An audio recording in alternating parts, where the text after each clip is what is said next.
Without further ado, Nick McKenna. All right, thank you. Thank you for having me. All right, so as you said, I'm going to be talking about DNS attacks, past, present, and future. So who am I? I'm Nick McKenna. I break things. I'm a student. I'm here to talk about some things I've broken. If you want to email me, you can. I'm talking about a tool that I created. It'll be on that GitHub. There'll be a link at the end. All right, so rogue DNS, and that's kind of where this all starts. So rogue DNS, I'm sure many of you know it, but if you don't, it is where you intercept DNS requests and reply with malicious responses. So you try to go to Google, it responds with some other IP. So why it's awesome for an attacker?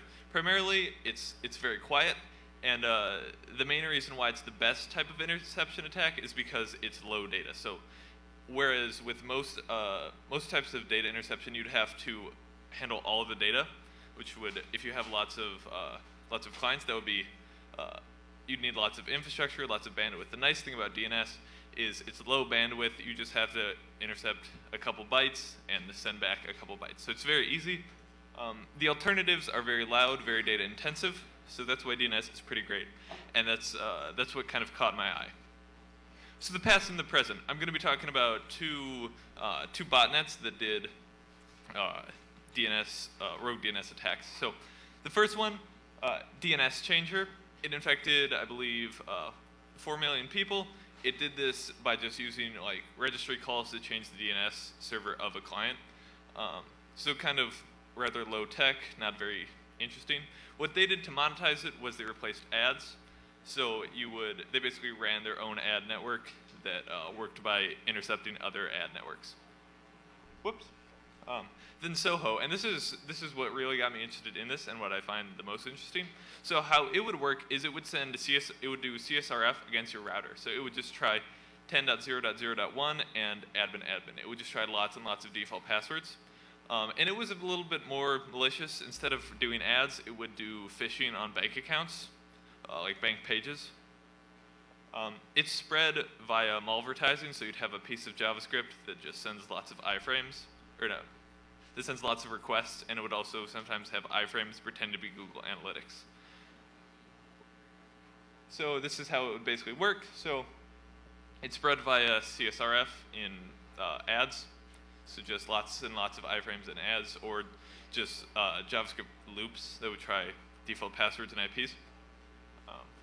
It would then become your DNS server via DHCP. So your router, it's your router's DNS server. So via DHCP, it will become your DNS server.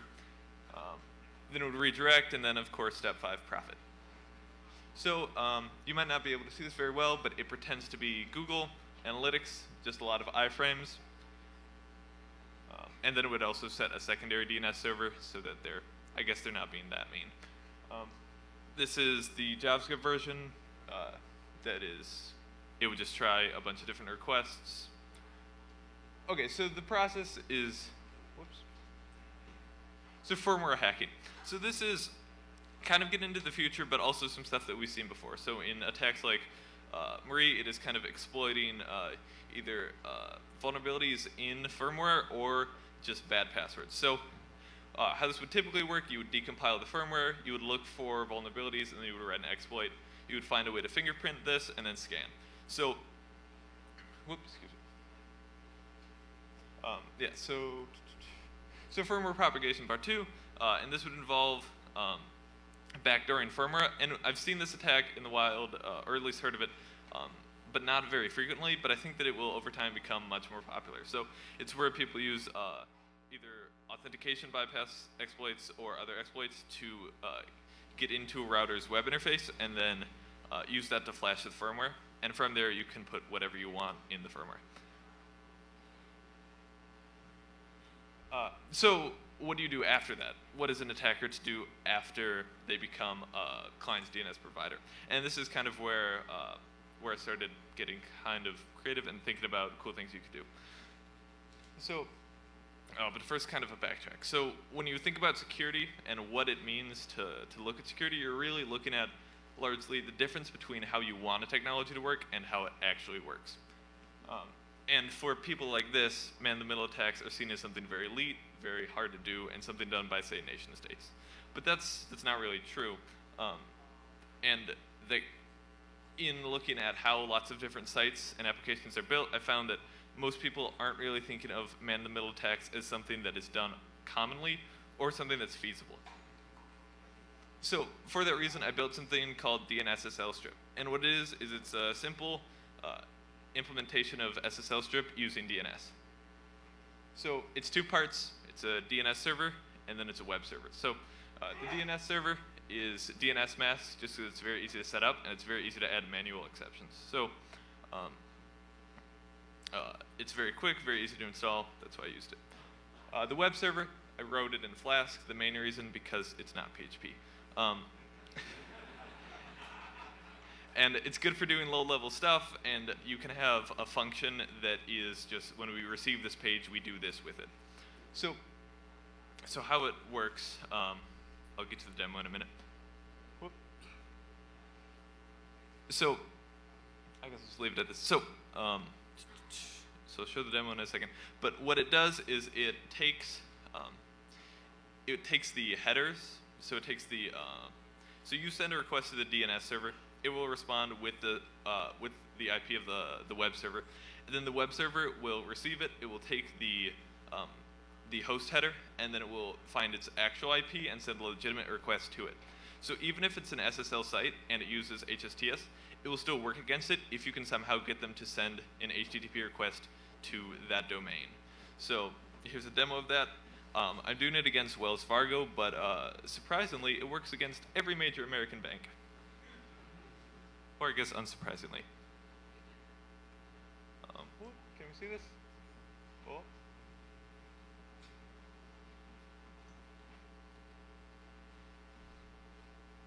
And it's a little bit hacky in this, so I couldn't get, at the time I did the demo, I broke SSL concurrency. So instead of creating a new SSL session, I just send it to an HTTP site and then intercept it, and then redirect to the SSL site where they would log in again. But it does, when it actually works, it does do SSL interception. So it will create an SSL session with the host and just relay it back to the client over HTTP. Okay, so right here it goes to wellsfargo.com. Up top is the Flash server. At the bottom is the DNS server. So you saw when I went there, it sent the DNS request. Right here, I'm logging in. And then you'll see just the post request here. So typically what would end up happening is DNS SSL strip would forward that to Wells Fargo in an SSL session. So you're sending it to the HSTS backed login page, and then it would create an SSL session with it and return the response. But there we go. We took the password from it, my password 1. So that's kind of the gist of it. And it does work against, as I said, every major American US bank. So that's fun. What? Oh, this. All right. So what's happening here? I kind of explained it some, but here's some diagrams. So the client sends a request to the DNS server. The DNS server sends their response, and the response will be the IP of our Flash server. So then we send a request to the Flash server. The Flash server, and this is the SSL strip aspect of it, will send it back and replace everything that's HTTPS with just HTTP. So then you're sending more and more HTTP requests that it can intercept. Okay, so then the second part of it is intercepting SSL and having your own session so you can play it back. So what we do here, whoops, sorry. And in doing this, whoops, sorry, no. Okay, so what we're doing here is we are sending the request to the Wells Fargo login page, which has, it forces SSL, it's HSTS, although it doesn't implement it very well. After we go to the home page, it responds and it'll say, go to http/their login page. So at that point, we can intercept it. Then the Flash server asks the actual Wells Fargo server, hey, where am I going with this? And then it goes. So then Wells Fargo replies back with the body of, like the HTML body, in its own SSL session. Then it feeds that to the victim over HTTP, so it can continue messing with their traffic. And you can do that indefinitely. So pen tests, also known as the future. The reason I'm saying pen tests, not the future, is because I guess this isn't supposed to be me giving criminals ideas, so pen tests. So what you can do with these type of attacks, or at least what I found interesting that you can do with them. So infecting boxes, and I have another demo, but I didn't have time to include it in this, which is exploiting a vulnerability in apt, where I had a VLAN of like 10 boxes running semi-modern, pretty modern versions of Debian, and then I used a recent exploit in apt, how it signs packages, where you could just intercept a request to, say, the Debian update server, and then say this needs to be patched. Here's where you get the patch, and then it would include malware in it, and it would exploit the sign-in vulnerability. So you'd infect one router, and then from that you'd infect everything that gets its DNS from that. So you could conceivably use that in a setting like data center, and I think that would be very interesting to see. If you do that in a pen test, let me know. So full control of all their traffic if you install an SSL cert on their box. So from there you could do certs. You could do SSL signing on the fly, kind of like your own DIY deep packet inspection. And that's if you have an SSL cert on their box. You can kind of defeat this with cert pinning, but not quite. Stealing passwords, kind of like I showed recently. It's pretty good at stealing passwords.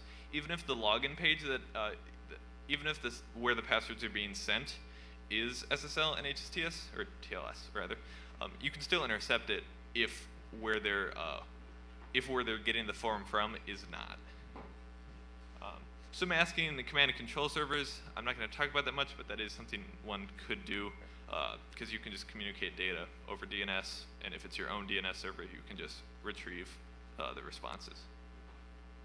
So, as I mentioned earlier about using DNS, or not using DNS, using apt, your working context would be that you got into a router somehow, and you want to get RCE, and I kind of explained it earlier. So the cat and mouse of this, so kind of what the attackers can do and what the defenders can do. So if you're starting with the attackers having an external DNS server, this is rather easy to block. You can just say, hey, only use these external DNS servers. And lots of places will do that.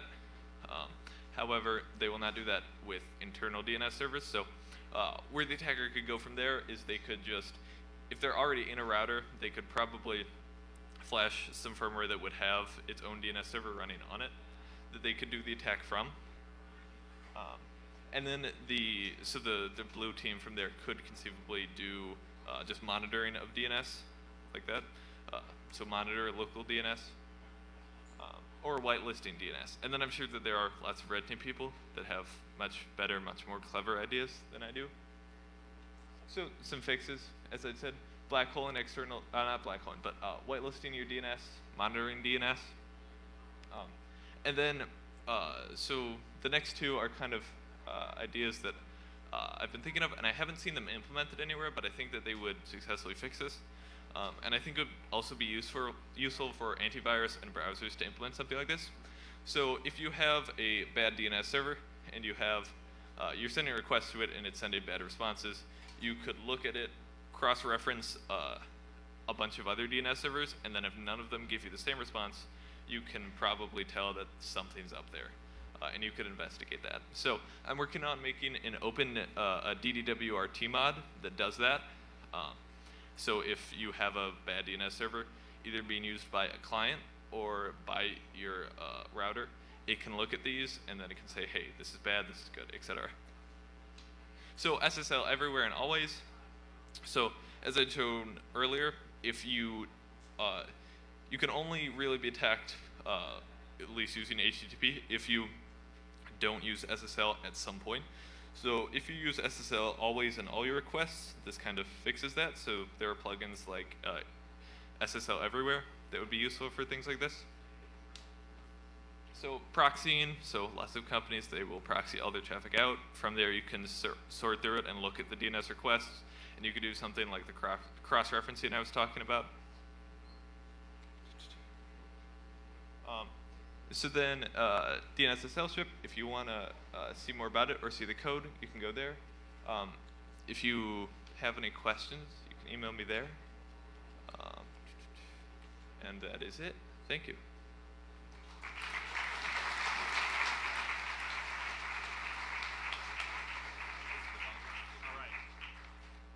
Thank you very much. Oh, before you go, a thank you from B-Sides and Fitbit.